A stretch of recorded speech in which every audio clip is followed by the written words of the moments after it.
musidɓe tedduɓe, nduɗo henna Weendu ndu tawete koye Tiggere e Yeenee. Ndu wiyete ko Weendu cangu,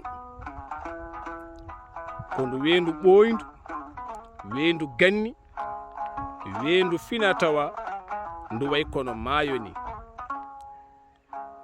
Nduɗo henna Weendu ndu yalti koto maayo Sénégal. To maayo Sénégal Weendu yalti. Wuro ngo nani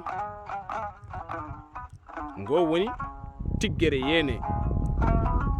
Ene woodi Tiggere Siré, ina woodi Tiggere Yeenee.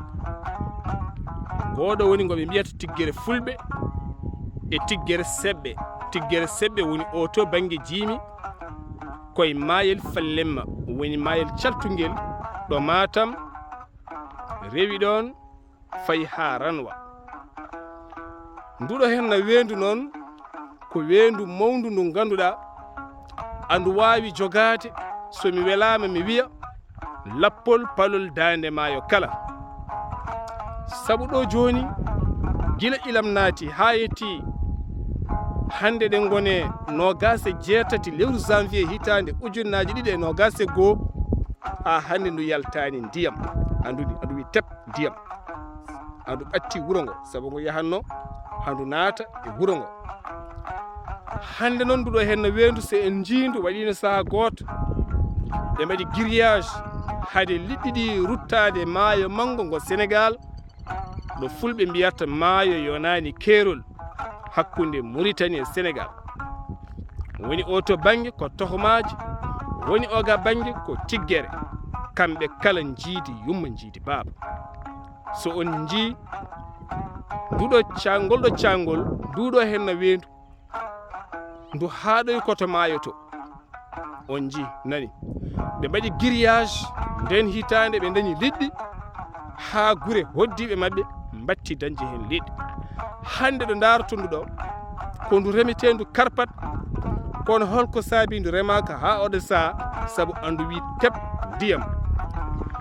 Ngol ɗo cangol tan so ngol toppitama ene wawi addude ɓuuɓol wonande Tiggere Yeenee, Tiggere Siré, adda ɓuuɓol ha toon to Jammel ha fenma Matam tawa ɗo diwan kala tampata nguleki. Nduɗo henna Weendu tan ndu jiiɗon so wattama pesculture woni awa heso argo ngo, Weendu uddama fewnama waɗama ñamde liɗɗi. Sukaɓe men ne mbawi liggade ɗo dañen frigoji mawɗi, mahen ɗo cuuɗi moftirɗi liɗɗi ha mbatten yeyde hono no société gajjel ka addiri. Ɗum noon bandiraɓe sehilaɓe, ɗiɗo henna ngaluji ko joomen jawɗele tan mbawi arde notade en. Batten haqqillaji men ko Weendu gila dawa dawi andu ɗo ndu wiyete ko cangu, ko Weendu teddinandu e wuro men Tiggere.